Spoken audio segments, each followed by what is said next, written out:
Hey, you guys, welcome back to the Becoming Your Strong podcast. We have a special guest today. I'm hanging out here in the most wonderful gym of all time. How many square feet is it, Kevin? 1,200. 1,200.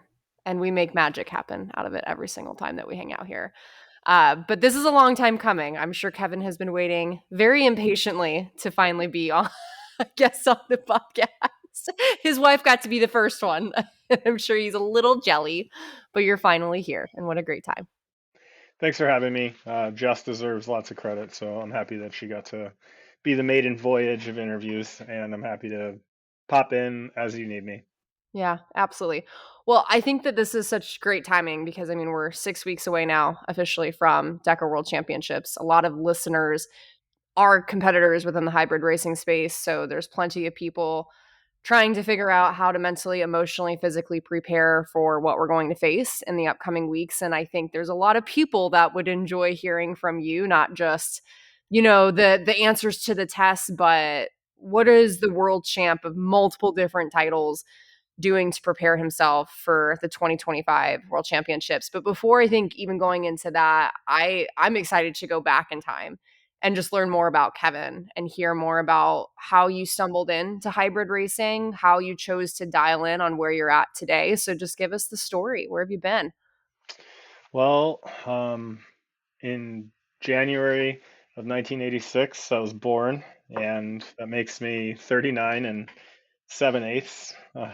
That next age group is coming in January.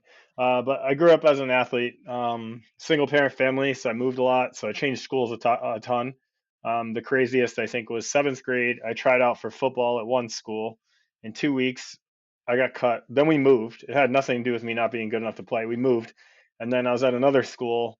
And since we moved in, the coach was like, whatever, you can come play. Like, you'll be on the practice squad and you can move into practice if you're good enough, whatever. So I got to play the whole season.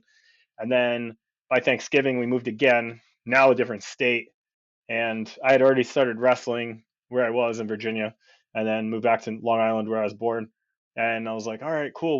Like, what time's wrestling practice? Like, we don't wrestle until like February. Like, we have 2 winter seasons. So, whatever. Anyways, so I played in high school, football, wrestling, lacrosse.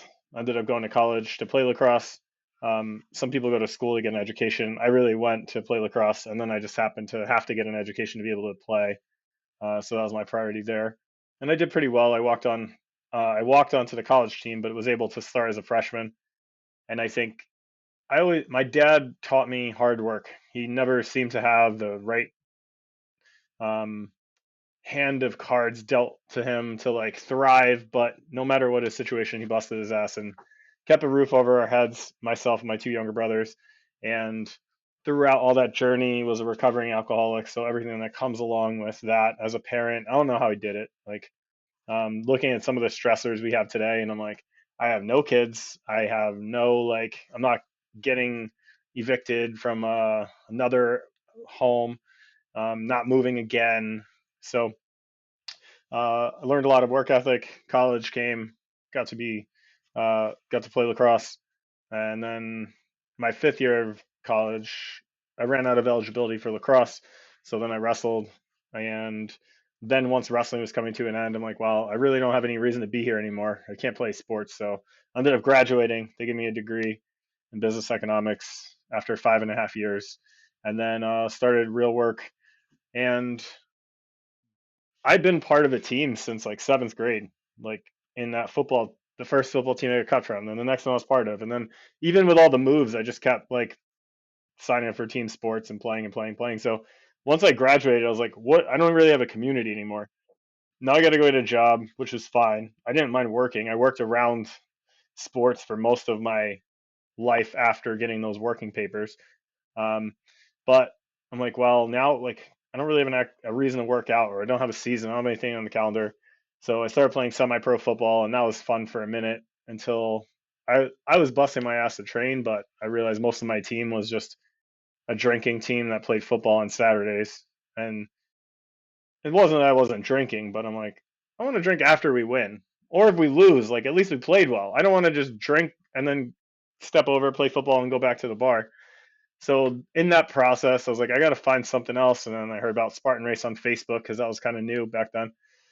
I did Tough Mudder, Spartan Race, Warrior Dash, Battle Frog, Bone Frog, all the OCRs that the Northeast had. And then I stuck with Spartan Race because it was competitive. There was rankings and finisher placement and times, and then you race a bunch of cool people and you start seeing the same people over and over at races, and those became my community.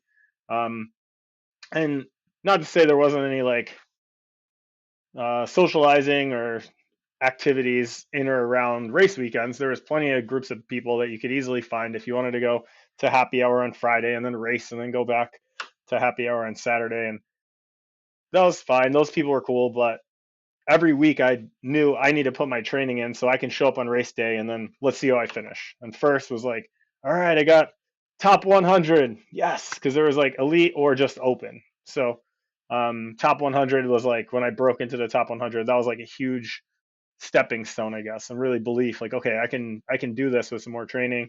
And every race I did, I signed up for the next hardest one. So like I did a warrior dash that was like 5K, and then I heard like, oh, you think that's hard? You should do a Spartan race, way harder. So then I signed up for that, and then I did the sprint, and then I did a tough mudder, which was 13 miles. And like, well, if I can do a tough mudder that's 13 miles, why can't I do a Spartan race that's 13 miles? Just happened to be Killington, which at the time I'm like, okay, whatever. Now everyone's like, Killington, wow. So that was my second ever Spartan race. I raced with like 6 friends. One of them ran cross country in college and was built like that. And our group left together. He took off, and then I caught him on the back end when we had to do all these heavy carries, and I ended up finishing, I guess, in the front of my 6 person group. And then he came through second, and then another couple of guys came together, and then two like came hours and hours later. But I was like, wow, this is awesome. That sucked. It was so hard, but I want to train. I want to get better. So now I'm like putting races on the calendar and training and whatnot. So that was the beginning. And I just kind of continued that trajectory for a long time. Like my first race was in 2011, and I like the stadium races a lot because they're short and fast, but I also like the ultras. That's anything over 26.2 miles. And Spartan race doesn't measure really well. So you're like, all right, I hit 26. Am I almost done? And then you finish and you realize you ran like 33 miles, 34 miles, and you're at altitude on a mountain and you're out of fuel for 8 hours. So whatever it was, that kind of like replaced my um, need for like all the partying and stuff from college and even post college. Like I was still socializing, but it's like it's not really fun anymore. I'd rather go to a mountain and get my ass kicked and then maybe have a beer at the finish line. And then as time went on and training went on, the beer at the finish line wasn't even like, it's like, okay, I'm good. I'll save my beer tickets and we'll go on a bender at the end of the season and then never use those either. So kind of saved up, but met a lot of really cool people. And like there was people that I raced. Like if I look back at like 2011, 12, 13 and look at the standings of people that beat me or finished around me, I see names that are still around now that are like the people that are killing it. Like Joe Rucco, for example, like we raced neck and neck. I beat him one race, he beat me one race. I beat him one race, he beat me one race. But we'd always see each other on course, and no matter who won, like we were always very, I don't want to say just cordial because we were definitely like friendlier than that, but we also like didn't train together. We just saw each other and we had a lot of mutual respect. And then later on, Joe's world's toughest mudder and just a super athlete. And now we're really fortunate. Joe's like working with us with our brand and stuff, and he's really helped us develop and grow. But I guess as I wanted to grow, seeked out coaching. I worked with Yancey a little bit because he had Yancey camp. That was like the first OCR training that I explored, and then I found like the top athletes that I looked up to, like all the Spartan Pro team athletes. But I'm a bigger guy. I'm currently 6'2", 235. So, cross You're not country tiny. runners are the size of my leg. And I was racing against those guys, but there's Hunter McIntyre is over 200 pounds and racing with them and winning. So was like, how did he get so fast? And then he had a podcast at one point and talked about his running coach. And I was like, I want to work with that guy. I seeked him out, pursued him. He lived in California. I flew out there, worked with Richard Diaz. If you don't know who that is, look him up. He's entertaining to listen to. He's very brash, but he's also over 70 now. He will tell you how he feels, and he doesn't give a shit how you feel. But he knows he's got a lot of good things, and he's developed a lot of really good athletes. So that was like kind of my second or third coach, I guess. I had another coach that was in the OCR space that did more personalized stuff for me at one point. Um, but then working with Richard and chasing him around because he moved to Tennessee. And Richard's just like, Kevin, I'll help you with this ultra stuff, but what the hell? Why don't you focus on something you're actually like built for or something you're gonna be good at? I know you want to be good at this ultra thing, but you're kind of working an uphill battle. So then, as 2019 came, this new sport came called High Rocks came out, and then I did that, and that was a lot of fun. I'm like, this is awesome. I can be strong and fast and whatever. And then 2020 came, and then High Rocks or Spartan Race launched DECA, which is their, I guess, hybrid race. I don't want to like, I guess is their initially was their version of High Rocks, but it's ultimately like now like hybrid is growing, so it's their version of hybrid. And I found out really quickly I'm really good at this stuff. I don't like just built for it, and then the more training I've done, the better I've gotten at it. And then just with Spartan Race, like a lot of people were doing it, but people that stuck around just kept elevating their game. So that's kind of what's happened for DECA for us. I've gotten a lot better, but I've also surrounded myself with a lot of really great athletes to bounce ideas off of. And I've networked myself really well with other coaches in the hybrid space and even, I guess, OCR to a degree. So I'll reach out to some of our now like underdog competitors, like other rate, like training companies that develop athletes in our space and pick their brains and share our ideas and get together and have lunch or whatever. Like, because I know I don't know everything I need to know, but I know like a lot. And then I know other people know a lot. So what can I learn? Like personally, done some training with James Hall, who's awesome at the ergs. He has like the 2K records. Work on my form to get better, faster, and more efficient. Like I said, I worked with Richard Diaz. I worked with Rich Ryan before, Corinna, formerly Coffin, now Perkins for nutrition. Um, I've had conversations with Hunter, Kent, Meg, like Bracken, like all the major OCR hybrid training companies. I've built relationships with those people, and I think I've learned so much from them, and I've been able to bring it home to the underdog community, whether it's our athletes, our coaches, or whatnot. And I guess that's my story. Yeah.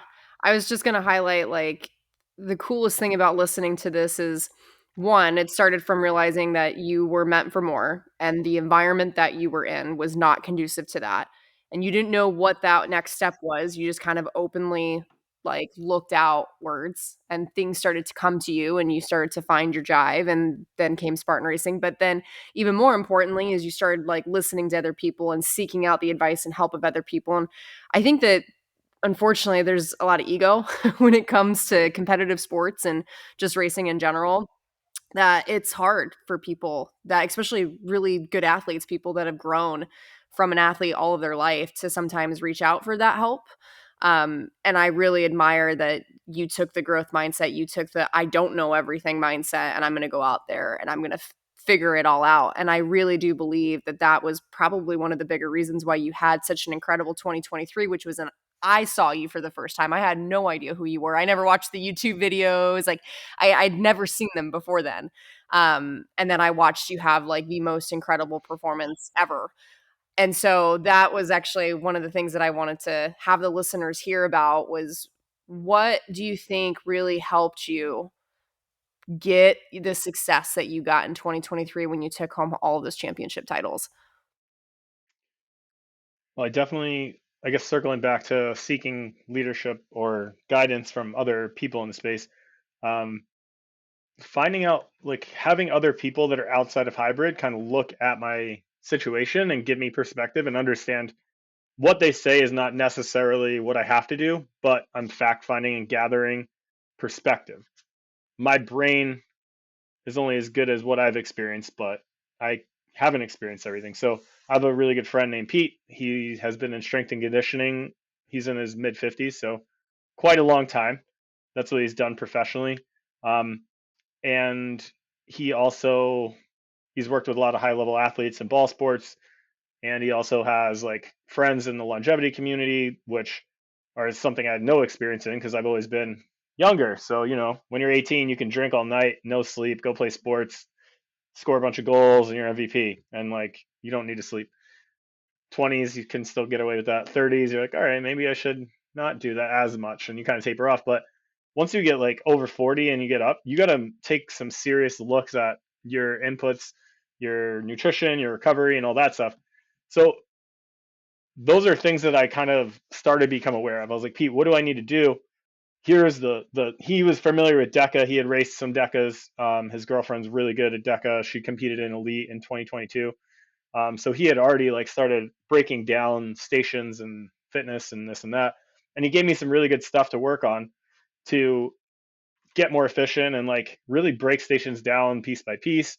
Um, but a couple of things, I guess my biggest takeaway from working with him is, and I've heard this before, but he really, whatever he did, however he explained it, it really resonated with me. You can only train as hard as you recover from yesterday's workout.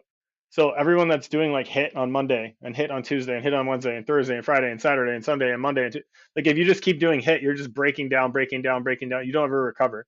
So the big takeaway I had with him is, yes, we want to hit it hard, but we want to recover harder. And especially now, like there's periods of the season you hear about off season, you hear about builds, you hear about tapers. That's all undulating intensity.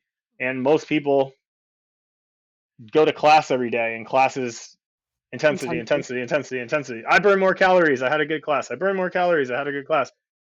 Great. You know why you stall and burn out? Because you're under fueling, you're over training, and then you're just depleting your performance. So having that perspective helped a lot. And then also like he's like, "Hey, do you know how your body is nutrient like with nutrients?" And I'm like, I think so. I mean, my energy's good. I have a Whoop. I have a Garmin. I track this, track that."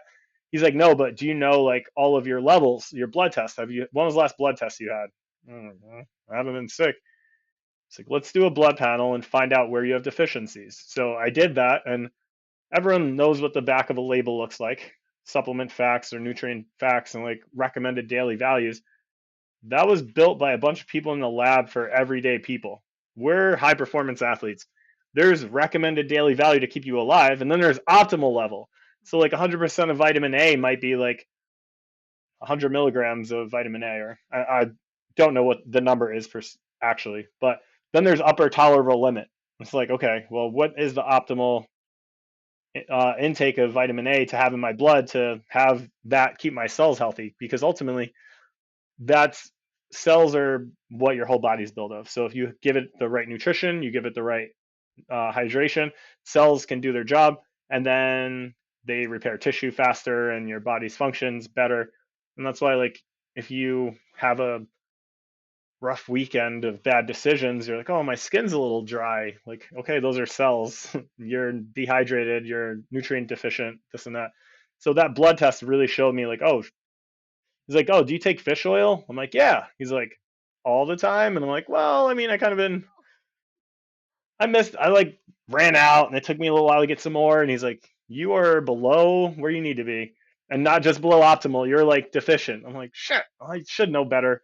Well, yeah, as professional fitness professionals, we do know better, but that doesn't mean we're practicing. So I had to go take like, I don't even remember exactly, but, and I don't want to tell you, so you go match this because we're all different. But I did take way more fish oil than I thought I needed because it's fat soluble. So it takes months to like accumulate what you need with the omega 3s. And then another thing I was not deficient in, but I wasn't optimal in, CoQ10, which is for your heart, was also not optimal. So I like took a bunch of extra of that. And those two things helped so much, but everything else, like I'm like, I take my vitamins every day, and it's funny, and I don't want to like scare anyone because this isn't like 100% true, but it's a nice mantra we have is take your vitamins or you're going to die. I'm like, oh, you're not really going to die, but you're killing your performance by not taking your vitamins. And that's literally like a multivitamin with all the ABCDs and then the minerals that the other stuff that you see on the label, the zinc, magnesium, all that stuff. So if you don't take a multivitamin, everybody needs one of those. And if you're looking for performance, I'm not a medical doctor, so you should speak to a physician. However, uh, I've come to be aware, like even my general practitioner, I think is kind of a quack. He just has a degree and a thing on the wall, but he's still trying to give me unnecessary medical um, things that I don't feel that I need at this point. So I go there for my physicals and the things I'm mandated for, and then I'll go seek from someone who cares about fitness, performance, and whatnot. for things like this, like upper optimal dosing of vitamin A, B, C, D, magnesium, zinc, and those kind of things, because that's going to make that. So I know I'm all over the place, but so Pete, but also like talking to Richard Diaz, I'm like, I'm doing DECA strong. I don't need running, but I'm also doing teams with running. So I went and worked with him on some like running mechanics stuff and got a nutritionist and Corinna Perkins and dialed that in. And do I know a lot of the stuff that they were teaching me? Yes. I'm like, oh yeah, I've heard this. Oh yeah, I've heard this. But my mindset isn't, oh, I know this already. It's, oh, yes, I do know that. However, I'm not applying it. So what tips can you give me to systematize this so that way I'm getting enough calories and carbs and proteins without having to use all this mental capacity to plug all the proper things in every single day? Like, everyone's like, you're a professional athlete, you must work out all day. And I'm like, no, actually, I work out just like you, maybe an hour a day. And the other time I spend is on mobility activations. I go to a physio to like find out where I have things not firing, so then we can fix those, and then I'm balanced and recovery, like thousands of different, not thousands, a bunch of different modalities to recharge my cells and get healthier and more um, recovered, so I can train again tomorrow.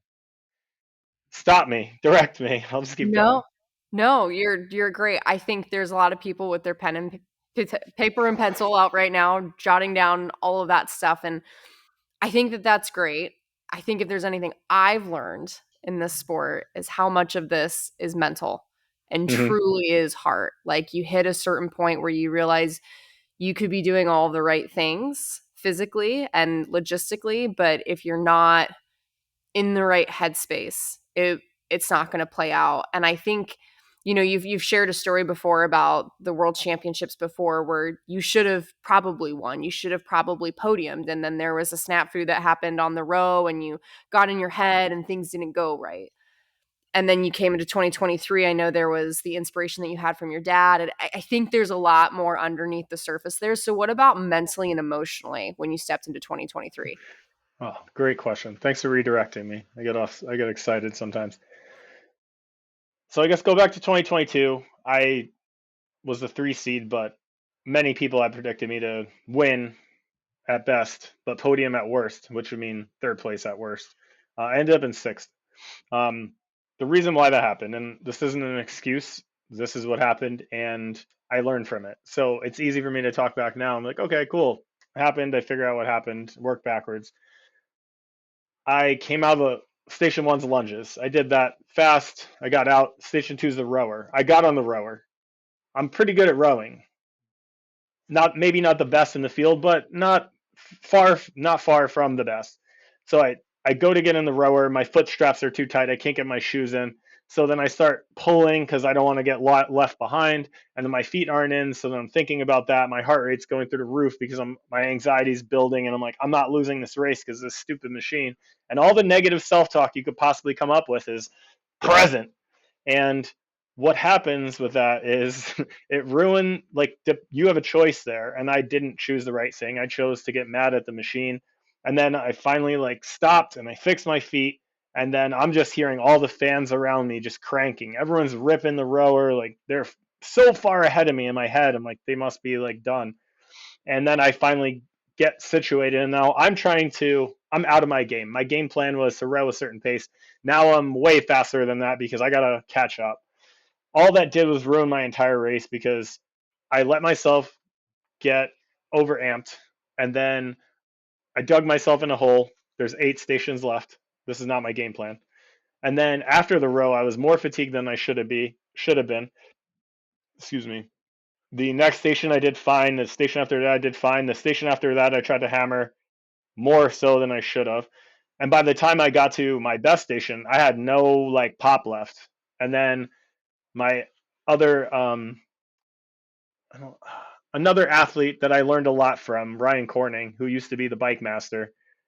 He and I kind of watched each other from afar level up. He would increase his DECA strong or improve his DECA strong time, and then I would message him like, "Yeah, my bike got faster," and then I would train that, and then I would get closer, and then he'd get better, and I get closer, and he'd get better, and I get closer.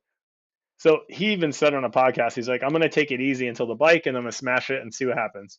Well, Ryan Corning did his plan. He got third place. I did not do my plan. I couldn't do what I did on what I needed to do on the bike, and I got sixth. And I was pissed because some of the people that I beat, I was like, no disrespect to you, but you should not have beaten me in this race.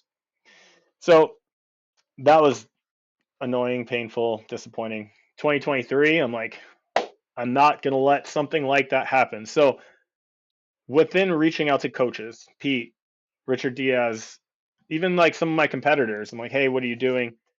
I also started researching. I'm like, who do I know? Because I've learned this from other successful people in my life. Find someone who has what you want in life and figure out what they did to get there and copy it. So I'm like, who's raced a lot of times? Because I knew 2023 I was going to have 7 races and I wanted to win them all. And I didn't win any the year before. So who has done that?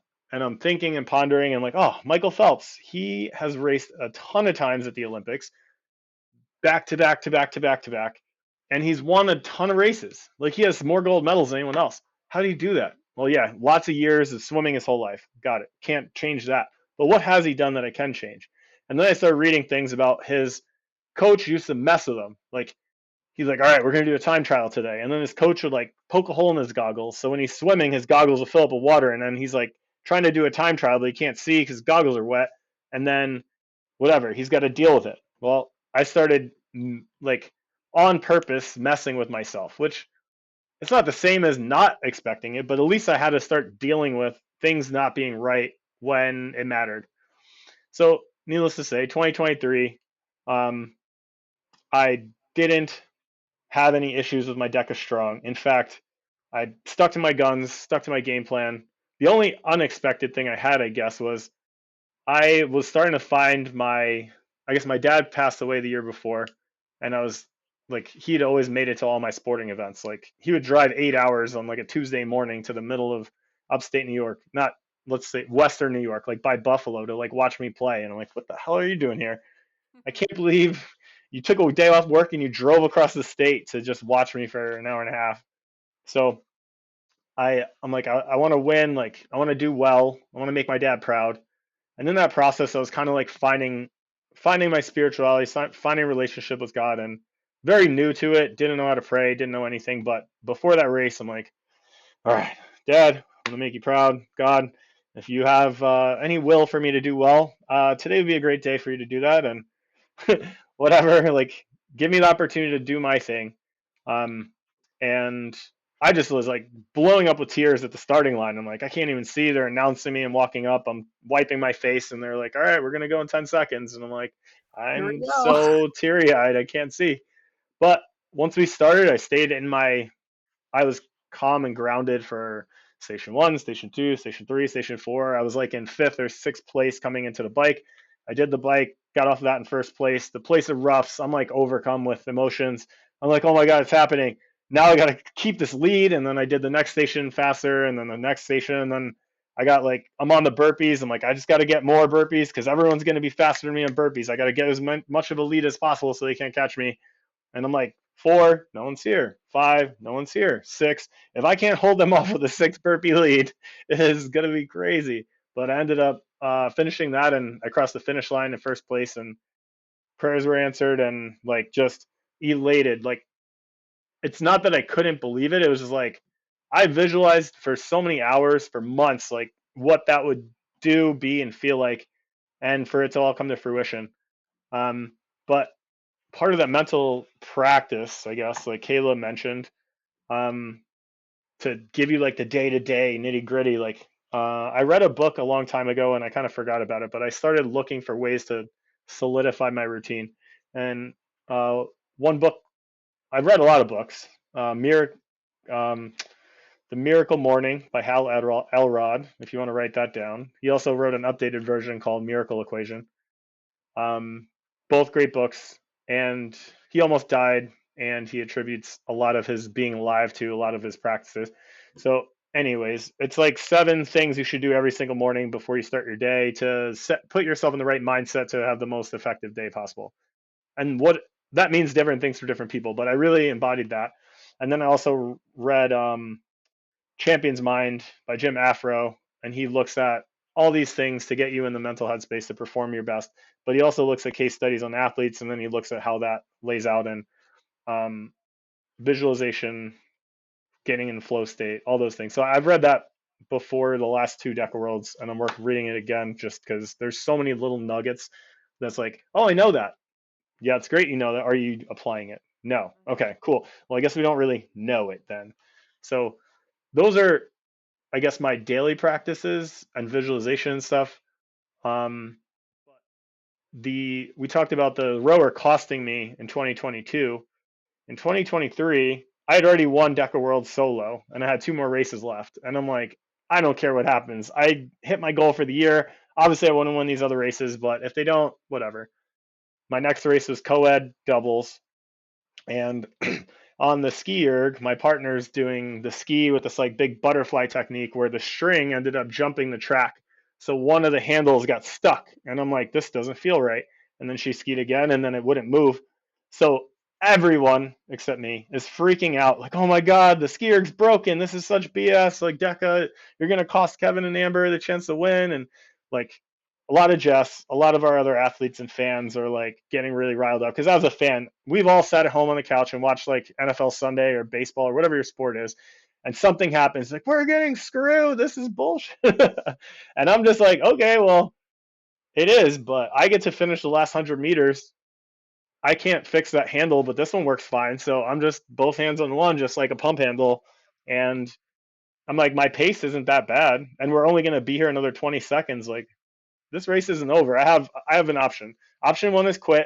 We're definitely not going to win if I quit. Option two is deal with this. We might win. And if we do, then no one cares. Option three is complain a lot, get worked up about it, and then we're probably not going to win. Maybe we can get like some salvage, like penalty time, like time back deducted because of failure of equipment or something. But I think option two is the best because that gives the best chance to win. The other two don't look very promising. So let me just chill.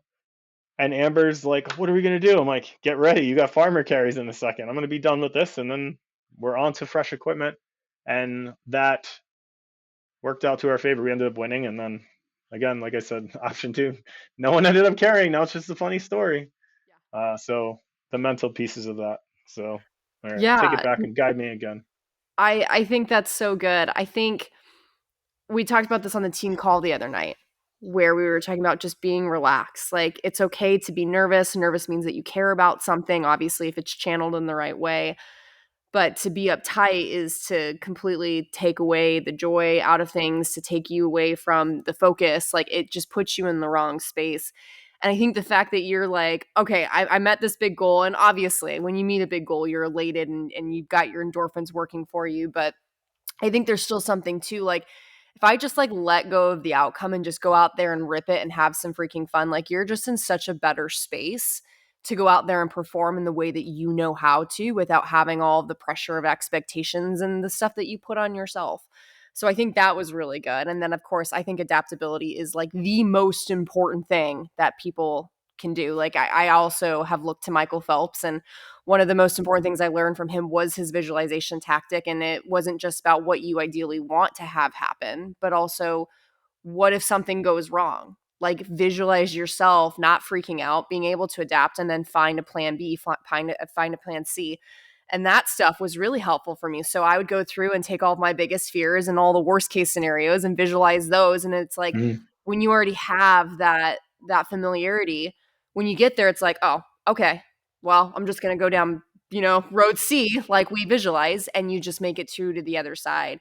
I think that kind of directs us, now into the 2024 season. So you just had this really crazy, amazing 2023. People are looking to you for coaching. You're feeling on top of the world.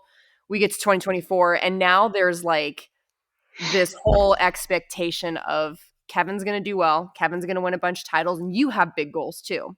All this pressure and expectation that you're putting on yourself. And it didn't go as planned. You set this goal to do the things and you were getting second here or maybe not even podiuming there, and you're like, okay, well, this isn't like what I was hoping for. And the one I want to flash forward to is like, okay, everyone's got our money. Kevin's going to win the strong again. He's the number 1 seed. It's going to happen. And I had just gotten done with the elite female race, and I'm sitting in recovery and I'm watching this happen. And I just like remembered on the tank, like you had like nothing left. There was like zero happening. You get to the burpee, you get to number 5, and there is just nothing left. And I know that you're fighting for your life. And in that moment, there was someone else that had a better plan, a better strategy, a better headspace, whatever it was. And they crossed the finish line before you. You still took a podium spot. But I knew that when you would come into the recovery center that it would be a tough conversation. And you just sat there for a moment. I remember this so clearly. Like it was just silent for a second. And I could see like you were just on like the verge of breaking down. And he was just like this, I don't know what happened, like what the hell, blah, blah, blah, blah. And I just commended you for the fact that like you had so much pressure to face that year from what you put on yourself, from what other people put on you, just the expectation that you were the guy to beat. And to show up for that and still put up the performances that you did, like you've led the way for so many athletes. And I also remember sharing with you, like, maybe 2024 wasn't about the season of Kevin being on top of the podiums. Maybe it was the season of impact. You Hmm. brought me into this sport. You inspired me to be better. I got to not only be a world champion this year, but I got to bring 7 other women with me to find their podiums, to chase after their joy in racing. Like your impact went from like a lone soldier who had this dream, this vision to start a gym, had a few people on a team, and now 2 years later here you are. You have one of the most dominant teams in hybrid racing. Everyone knows who we are. And it's like your impact has gone so freaking far in depth. Like maybe 2024 was not the season for you. It was the season for us to show the community, to show who we are and just the impact that you've made.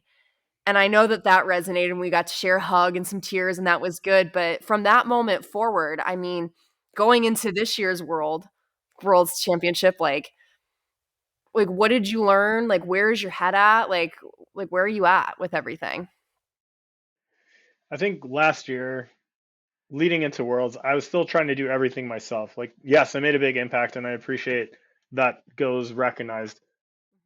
The joy of watching everybody else hit their goals, like that's far superior to me hitting my goals. Like at first when I hadn't done anything, it's like, well, I need to do something to prove myself. But I think maturity wise, as I've aged, as I've learned and counseled and whatnot, the impact is more fulfilling than the personal satisfaction of doing something.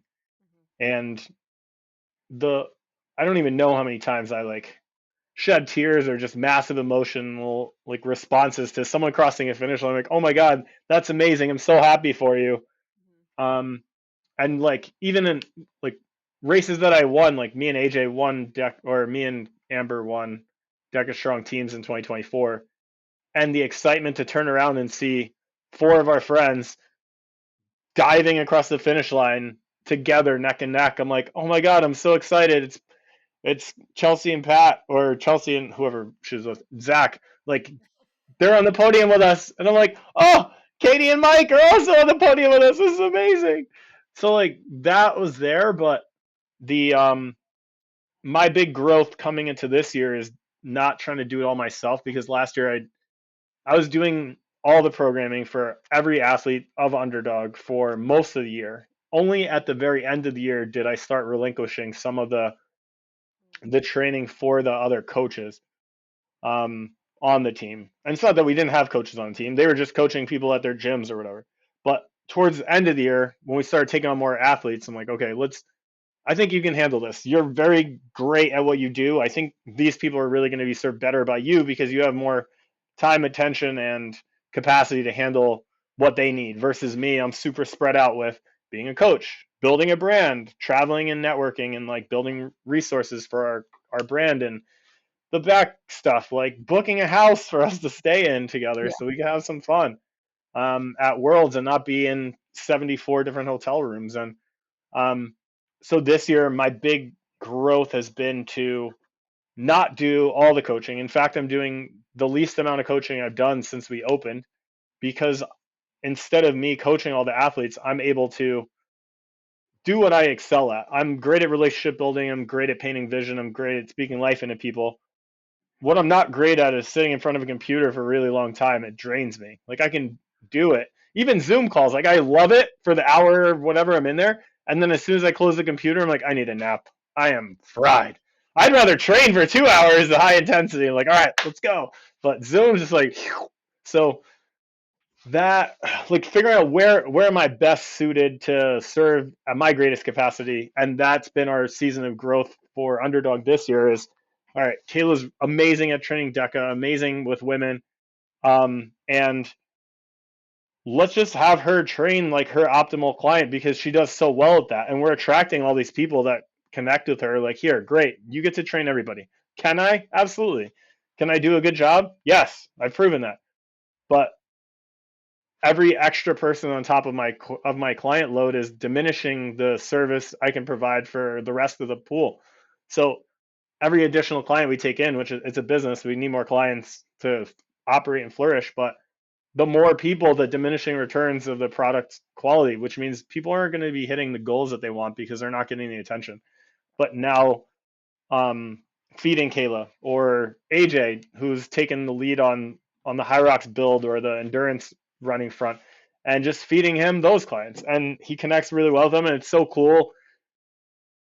We don't have a clicky team where it's like, oh, I only hang out with Kayla's clients because we're on her team, and AJ's clients. Like, it's not like that at all. It's just the flavor of the different pockets of athletes is so cool because you're like, oh, you're an AJ person, oh, you're a Kayla person, but we come together at a race and like, that's an underdog, woo! So that's been so cool to see us grow overall as a team, and um, I can't leave out mentioning Ricardo, who works with the gold dogs, the G old dogs, like good old because they're the older population.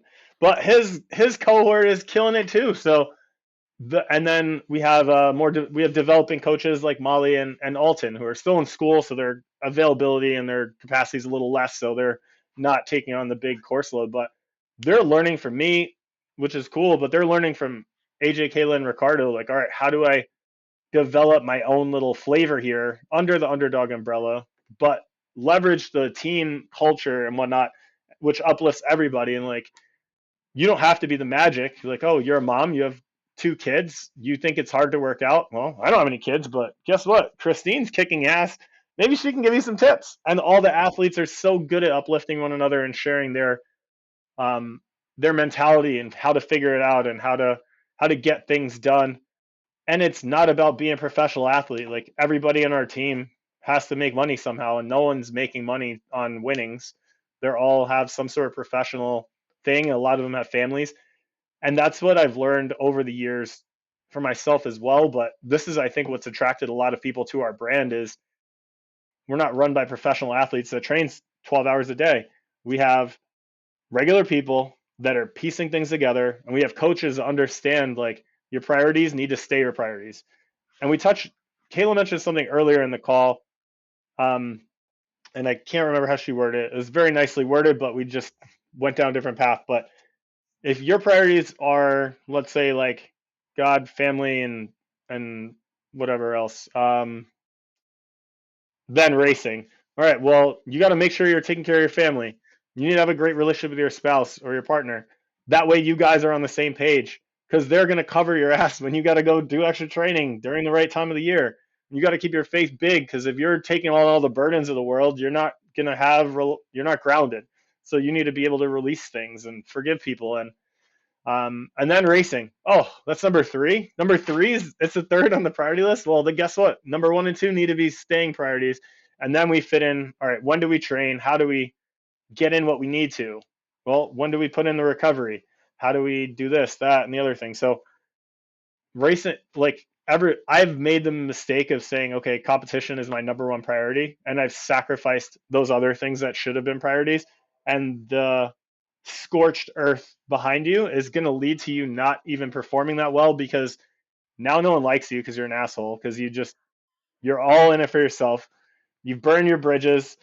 Like, people at work don't like you because you're just grumpy all the time because you're just like, oh, leave me alone. I got to eat my chicken and rice and my broccoli so I can train properly later and get off my treadmill. This is my treadmill. And you're just like, you're not a good person. You can be dedicated without being a good person, but you're going to get further if you are a good person. I think there's a phrase, I think if you want to go fast, go alone. If you want to go far, go together, or something like that. And that's why Underdog has done so well as a brand, because we've linked arms and locked arms, and we're all moving together as one. And when someone trips and falls, we're already linked with the next person to scoop us up. And we do so much team building, which is mind blowing to a lot of other teams, people, and coaches, because like, but you guys aren't even together. And I'm like, yeah, we have like 5 people who come in the gym on a regular basis. Why are how do we even have a physical space? Well, so I can work out here, and so we can host events basically, and we host events so people have a reason to come hang out, because we can a lot of us can justify traveling for a race, but not just like social weekend or whatever. So did I cover what you asked? Now I'm all over the place again. No, Dial me, you're good. reel me back in. You're good. How are you going to measure success for yourself going into December? What's your measure of success? Going into December or at December? In December, when you Oh, go to compete at World Championships, what is your measure of success?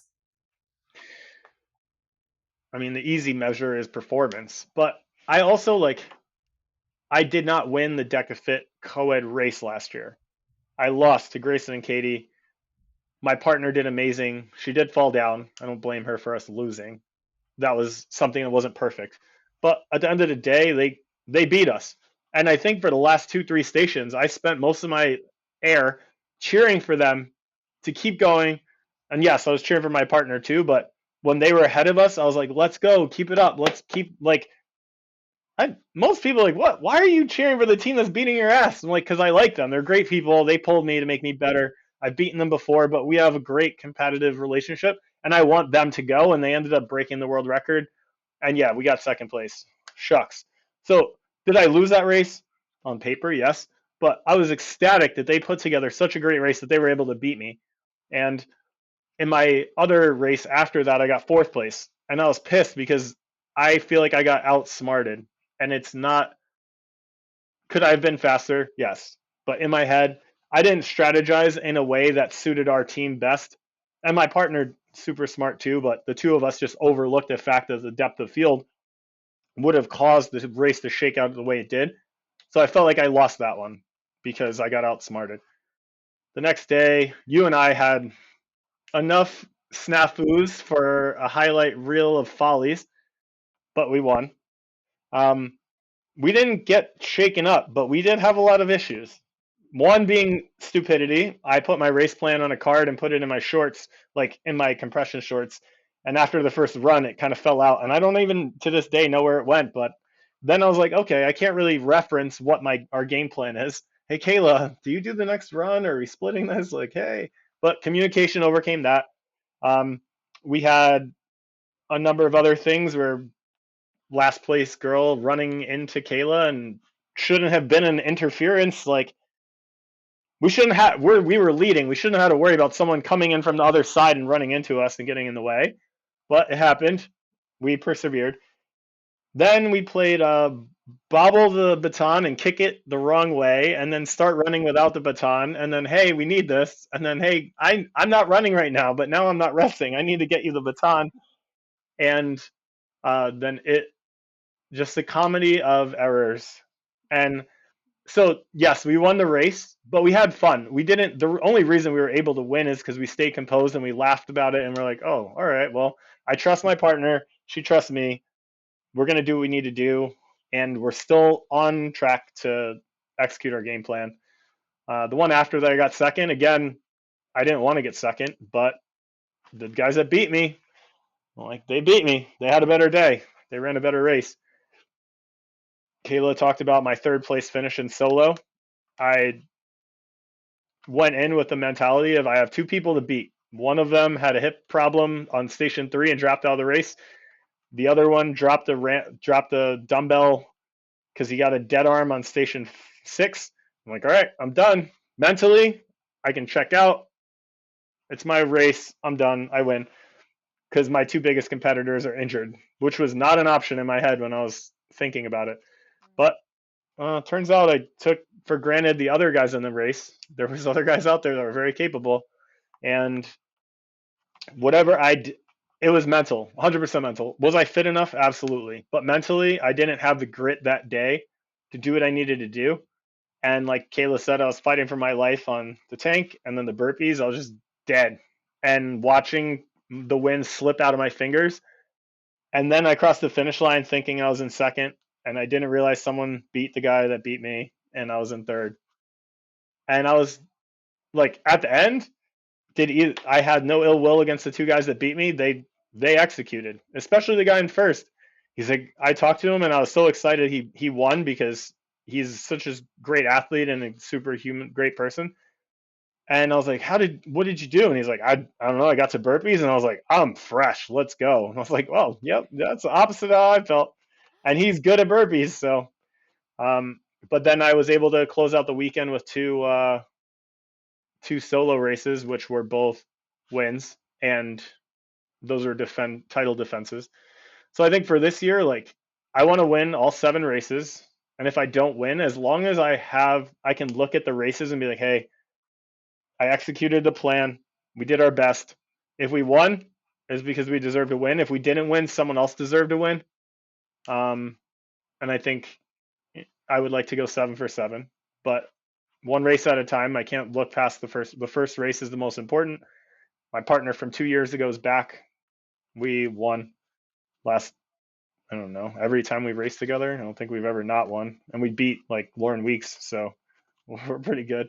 But the team that won last year's back, so now it's like my my A team versus their A team, and I'm definitely putting in more efforts because of the things that I learned from that race. So I don't want to say I don't want to win because I 100% want to win. Um, but I'm not putting stock on if I don't win, it's a failure. I want to execute the races. That's I guess the measure of success. I and not to not to say if there's a mistake I didn't execute. I've fallen off the box more times than I can count in DECA, including with a ruck, and that is my mindset during that is the same as it was on the ski erg. I'm like, oh, caught my foot. The world slows down to like point one speed, and it's just the like just all right, we're going down. But I think that's what you get from doing the mental practice. That's what you get from the visualization. That's what you get. Like your mind has the logic brain still activated when something goes awry, so you can process the possibilities, and you have the world has been paused, like in that movie Click, and you're like, all right, I'm on my way to the ground. I'm definitely going to go all the way. There's nothing going to stop me. Things of importance. Don't get hurt. Let's protect my corners. Let's kind of roll if possible. Then once I hit the ground, zen, let's get back to our feet and we'll get back into the reps. It doesn't define me. Who cares? Laugh it off. No need to get worked up. Let's go. And I think that's the difference between someone who practices the mental piece, which we talked about, and someone that isn't, because your emotions kick in immediately. And if you let your emotions dictate your actions, it's just like a drunk driver. You don't know where they're going to go. They're not going to take you anywhere good. But if you can stay, if you're like, oh, hey, emotions, get in the back seat. I'm driving. Logic brain's here. All right, buckle up. All right, here's what we got to do. It's not over. This is all that matters. The baton is rolling away like a fumble in football. There's two of us chasing a greased pig in the wrong direction. All right. One of us is going to grab it. Oh, she left. Okay, I'm going to grab it, and then I'm going to chase her down, and I'm going to hand her the baton, and that is going to put us right back where we need to be, and we can go back to our plan. Mhm. Does that answer your question? I'm gonna challenge you. Hit me. And this will be, I think, an off the not off the grid, but Sure. just a Cuff. conversation behind the scenes. I think there's so much opportunity for you in the measure of success. Like just not about the outcome. I love the idea of you thinking about of wanting to execute because there's nothing more frustrating when you're like, I knew I could have executed and I just didn't. I know that feeling too. But I'd love to see you look outside of that personally and see what else is there besides just the set going 7 for 7 wins? Um, so that's my challenge to you that you get to think on. But to end us, sir, anything else you want the listeners to know? Anything that's on your heart? No matter where you are in your journey, you're right where you're supposed to be. If you're really far along, great, you did all the work to get there. If you're not and you don't feel like you deserve it, you're right where you're supposed to be. You deserve to be where you're supposed to be, and whether you understand it now or not, you may figure it out someday or you may not, but you just need to appreciate where you are, and that's going to allow the doors to open for you to move to the next step and the next step and the next step. And if you're so set in feeling bad about where you are, it's going to close all the doors and it's going to keep all the people out of your life that are going to be able to take you by the hand and lead you to the next step and open up new opportunities to meet new people that are going to continue to take you to the next step. And there's things that you're meant for that you don't even know exist yet, or you don't even know, like you can't even fathom them because you're only so far. You think about climbing a staircase, you can't see the top. All you can see is the step in front of you. That's all you need to see. Take that step. Or if you're climbing, I was hanging out with a couple that climbed Mount Kilimanjaro last weekend. And I was like, oh my God, I trained a woman that did that a bunch of years ago, but tell me your experience. I'm all ears. And they're super fit. Like they're hybrid athletes. They are really fit. And they're like, yeah, it took us like a week. And like day 4, I was like, I'm good. I'm done with this shit. I don't want to be out here anymore. But you have to do the process because super fit people are the ones that die because they want to run up the mountain and they're like, well, your body's not made for this oxygen loss. So there's a science and you need to do it the right way. And if you don't, um, if you try to rush the process, you're going to miss the joy. I know you talk about that all the time. And the process isn't about just finishing in the position you want. It's about all the things you learn along the way. And I love the quote, like, true joy is found in the pursuit of something worthwhile. If you have destination syndrome, you're going to have all this anticipation and then you're going to get let down. And it doesn't matter if it's a relationship or a race or a job or I can't wait for that promotion. And you're like, it's coming at 6 months and they get the promotion. And then you get the job and you're like, this is it. It's the same as it was before. Guess what? Huge drop in like, okay, now what? There's nothing there. Oh, if I date this person, it's gonna be the best. Life's gonna be amazing. And then you meet them and you're like, at first, like, this is amazing, and then you realize they're just a regular person with all the same flaws you have, and you're like, ugh, they're not even that good. They're just on a pedestal. Like, they are that good, but you just focus on all the wrong things, so you're not going to be able to build a life with someone like that because you think they have to be perfect, and as soon as they show that they're not, then all right, well, I guess I need to get somebody different. But same with racing, and I've learned over the years having an A race is important. It holds you accountable, it pulls you. But once you finish that race, whether you win it or you lose it, because I've done both, the next day after the race, you're just like, now what?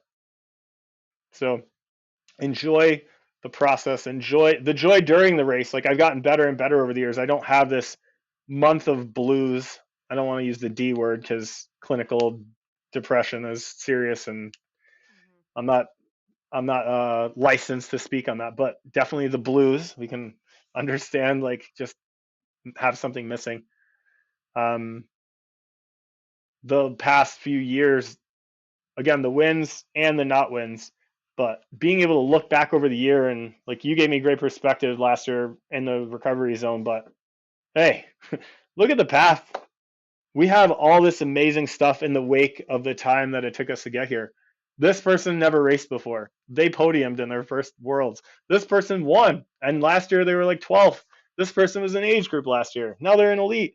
This person, this person, this person. All of this was because of something you did or some decision. And I'm not here to take credit for the hard work people put in. I just am blessed to have the opportunity to give them a little encouragement and move them a step forward and provide a community or training program or whatever to help them move towards what they want. So don't don't miss the opportunity to stop and smell the roses or gratitude. Like daily gratitude journaling is like the most powerful thing I can tell you. Yeah. Absolutely. Well, beautiful. It was awesome getting to have you, getting to hear what it's like to be the world champ and see what he's after next. And I'm More sure we'll gold. woohoo! We'll see you in December. It'll be great. But thanks again for joining us. Last, if anybody sees me at an event, come say hi. I'm a regular person. I'm not Please. anything to be like intimidated by. Kayla, I'm sure gets this all the time, and my friend Kelly Sullivan and I, we make fun of each other because we'll be together at an event, and someone will come up, and we'll both know they're about to fangirl or boy the hell out of one of us, and they're like, "Oh my god, it's Kelly! I have been a fan for so long," and she's like, "That's awesome. Thanks for coming to say hi." Like, and then they would like want a picture and like, yeah, no problem. Like, hey, anything, like reach out, DM me if you have questions, anything I could do to serve you. And then they walk away and like, oh my god, it's Kelly. Oh, I've been a fan forever. And she does the same shit to me. But we're really just regular people, and like we have like I think our online personalities across the whole underdog community match who we really are. We mentioned egos before. Some people have egos and they're like, oh, tough and rugged, and then they're kind of like just not nice in person. That's not as many people as you think. The egos, the online egos are much higher, I think, than the true hearts of people. Speaking specifically like a Hunter McIntyre, like you think he's a complete asshole online, but if you meet him, he's got just as big of a heart as anyone else. But speaking for our environment and our group, we're all regular people. We want to serve you. If you have anything that you want to ask or you want a picture or anything, like just come up and ask, and we'll have a tent so you can come meet all of our all stars, shake Yeah. hands, kiss babies. That's last. Exactly. Well, we'll be looking forward to saying hi and kissing babies and shaking hands when we get there.